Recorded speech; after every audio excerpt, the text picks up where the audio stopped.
ইংল্যান্ডের বিপক্ষে দুর্দান্ত এক জয় দিয়ে বিশ্বকাপের ফাইনাল নিশ্চিত করেছে আর্জেন্টিনা। কিন্তু মাঠের সেই বাঁধভাঙা উল্লাস শেষ হতে না হতেই ফুটবল বিশ্বের চোখ এখন মাঠের বাইরের এক বড় বিতর্কে।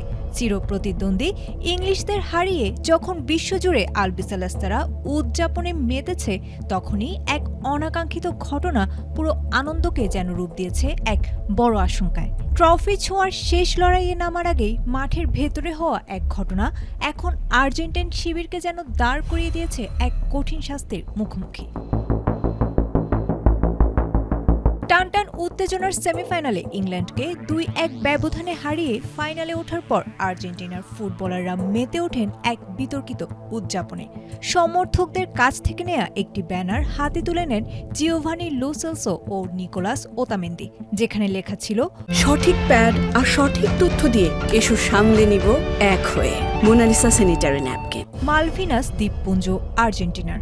আন্তর্জাতিক রাজনীতিতে দীর্ঘদিন ধরে চলে আসা যুক্তরাজ্য ও আর্জেন্টিনার মধ্যকার ফকল্যান্ড যুদ্ধ এবং সার্বভৌমত্বের এই ঐতিহাসিক ক্ষতকে বিশ্বকাপের সেমিফাইনালের মঞ্চে টেনে আনাকে ফিফা কোনোভাবে ইতিবাচক হিসেবে দেখেনি।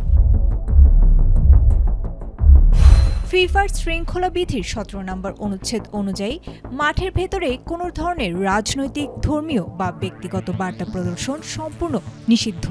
এর আগেও ২০১৪ সালে স্লোভেনিয়ার বিপক্ষে প্রীতি ম্যাচে একই ব্যানার প্রদর্শনের দায়ে জরিমানা গুনেছিল আর্জেন্টিনা ফুটবল অ্যাসোসিয়েশন।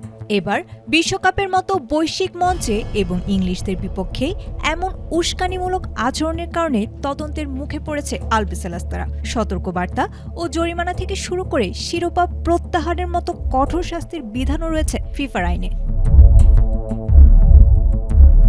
বিতর্কের আগুন আরও উস্কে দিয়েছেন আর্জেন্টিনার ভাইস প্রেসিডেন্ট ভিক্টোরিয়া ভিয়ারুয়েল। সামাজিক যোগাযোগ মাধ্যমে খেলোয়াড়দের সমর্থন জানিয়ে তিনি লিখেছেন, ফকল্যান্ডস তাদের রক্তে ও হৃদয়ে রয়েছে।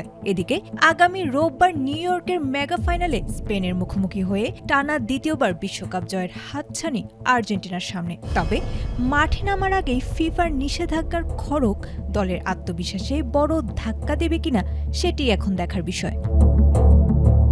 আয়েশা আক্তার, এটিএন বাংলা।